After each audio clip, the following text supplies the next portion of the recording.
The gentleman yields back. Mr. Moran, you're recognized for 5 minutes.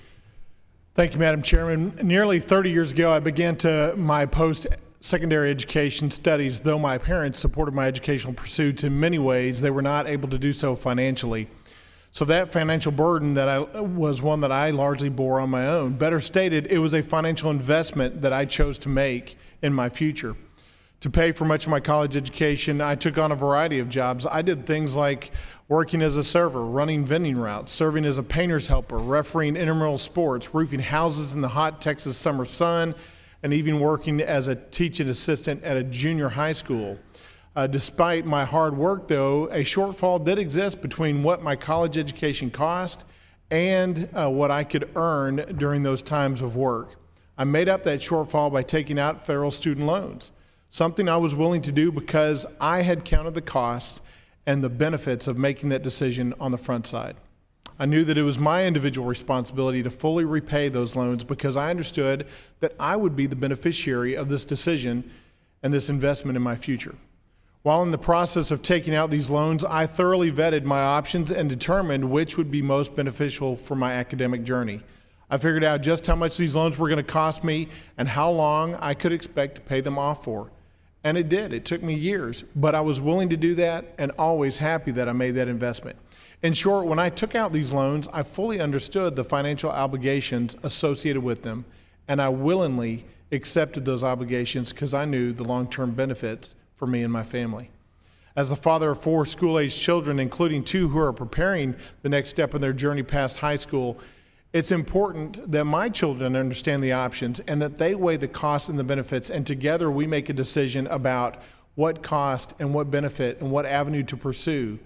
I do not expect other families to bear the burdens of the decision that me and my kids are making together, a decision that will certainly benefit them.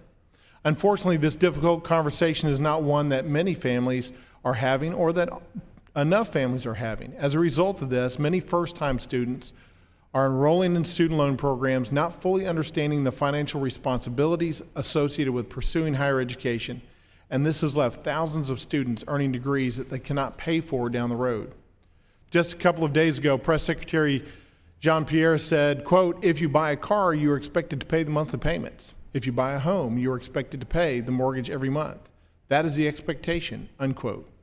For once, I can say that I agree with her. Applying the same principle here, if you take out student loans, you are expected to pay for those student loans, not other people. The student loan forgiveness program proposed by this administration is both unfair and unconstitutional.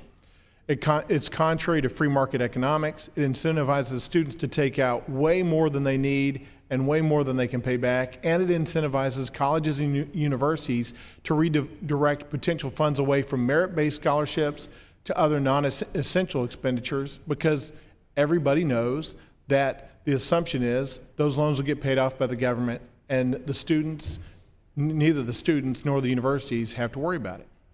Approximately 92% of all student loan debt in the United States is held by 13% of the population, with the majority of this debt being owned by individuals seeking a graduate or professional degree after obtaining their 4-year degree, something that I did. In East Texas, in my district, nearly 70% of the adults do not have college degrees. The president, by this initiative, is asking these individuals to bear the burdens of those who chose to pursue a college education and to incur the debt associated with it.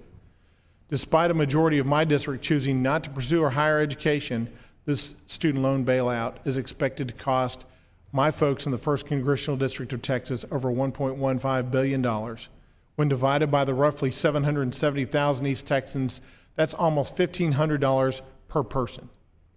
It's not the responsibility of my constituents or any taxpaying American to subsidize the loans of those individuals who accept the terms of the loans, who accept the responsibilities associated with them, and also directly benefit from the education funded by the loans.